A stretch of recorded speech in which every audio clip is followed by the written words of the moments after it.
জনপ্রিয় অভিনেত্রী জয়া আহসান আবারও আলোচনার কেন্দ্রবিন্দুতে। তবে এবার কোনো সিনেমা নয়, আলোচনার কারণ বিতর্ক।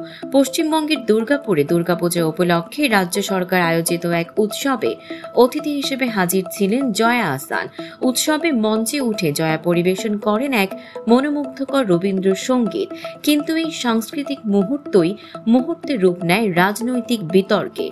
জয়াকে মঞ্চে দেখে ক্ষোভে ফেটে পড়েন স্থানীয় বিজেপি নেতা কর্মীরা। তাদের অভিযোগ, একজন বাংলাদেশি নাগরিককে রাজ্যের সরকারি অনুষ্ঠানে আমন্ত্রণ জানানো অসম্মানজনক ও অযৌক্তিক। এরপরে দুর্গাপুরে বিজেপির নেতাকর্মীরা আয়োজন করেন মানববন্ধন ও বিক্ষোভ কর্মসূচি। এমনকি প্রশাসনিক ভবনের সামনে জয়াকে লক্ষ্য করে জয়া গো ব্যাক স্লোগান তোলা হয় এবং তার ছবিতে কালি মাখানো হয়।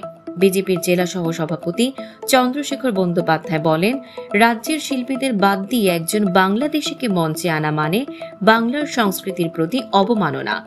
অন্যদিকে জেলা তৃণমূল কংগ্রেস সভাপতি নরেন্দ্রনাথ চক্রবর্তী এর জবাবে বলেন, দুর্গাপুরে জয়া আহসানের আগমন কোনো অপমান নয়, বরং এটি সাংস্কৃতিক বিনিময়ের প্রতীক।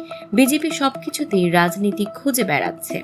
সবশেষে বলা যায়, জয়া আহসান যেন প্রমাণ করলেন তিনি পর্দায় যেমন আলোচিত, বাস্তব জীবনেও তেমনি বিতর্কের কেন্দ্রবিন্দুতে থাকতে জানেন। দর্শক, এমনই সব চমকপ্রদ খবর পেতে ফলো করুন আমাদের ফেসবুক পেজ CB24 টিভি এবং সাবস্ক্রাইব করুন YouTube channel CB24 TV official.